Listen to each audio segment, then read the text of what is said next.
I'll start off as if you've already downloaded the zip file, which will be this one here. This is what I'll keep it as a name as, and I'll attach it to the email, or have attached it to the email, I guess, this time. So go ahead and extract that, however, double click on it, whatever program.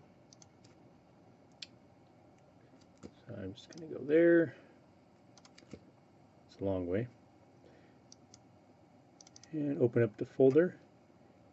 And you want to copy that to the root. Let's pretend like that wasn't there. This should work if there's other files on there. But first we're going to go ahead and copy. So either right click and copy, or Control C, or you can drag and drop, which I just did there. So now the file's on there. Go back to however you can look at your drives. Go ahead and right click and go to either properties or rename.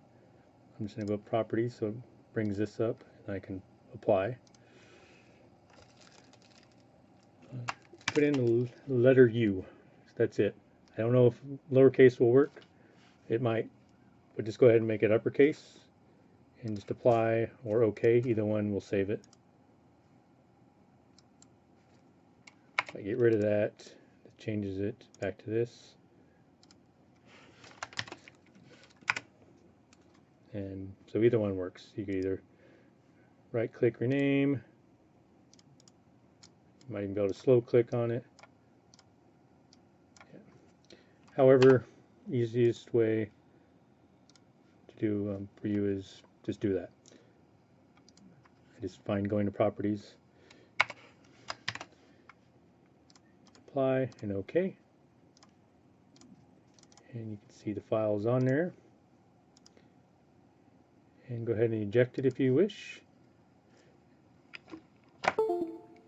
And put the card into the printer with it off. You can do it with it off or with it on.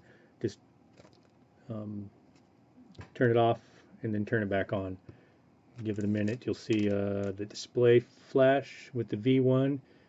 The firmware may not show up when it's done. I can't recall. Depends on the UI version that's on there, I believe. Give it 10 seconds if you want, maybe 20 seconds. Turn it off, pull the card, eject the card, turn the printer back on. It should show up.